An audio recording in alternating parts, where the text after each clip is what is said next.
Hi guys, welcome to my new blog.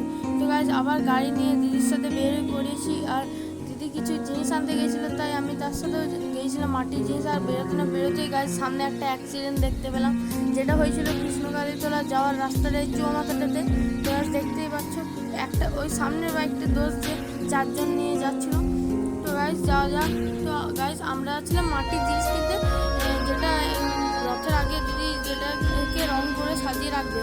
তো সেখানে বসে দেখছি গাদা মাটির জিনিসপত্র এবং পুতুল বানিয়ে রাখার হয়েছে। তো এখানে কাকু দেখতেই পাচ্ছ কত সুন্দরভাবে কত কিছু বানাচ্ছে, যেমন গাইজ বালতিটা দেখতে। আর ঘরে যে গাইজ দেখি পুরো তো একদম ঘরে টুতুলে একদম ভর্তি ছিল, ঘোড়া হাতি যে পুতুল টাইপের যেগুলো হয়। আর গাইজ কাকুর ঘরের ভিতরে ছিল একটা বড় পাড়া হাতি, যেটা তোমরা দেখতে পাচ্ছ কত বড় মাটির একটা হাতি। তো গাইজ তারপরে আমি সোজা চলে এলাম গাড়ি করে ঘর। তো গাইজ ঘরে এসে দেখালাম তোমাদের একটা গ্লাস নিয়েছি, আর দুটো গাইজ প্লেট নিয়েছি, এরকম ছোটো দুটো বাটি, আর 4টা বড় বাটি নিয়েছি গাইজ। আর নিয়েছিলাম একটা বড় প্লেট, আর একটা সবার লাস্টে নিয়েছিলাম একটা মাছের বাটি, যেটা গাইজ দেখতে পাচ্ছ কত সুন্দর। Guys bye.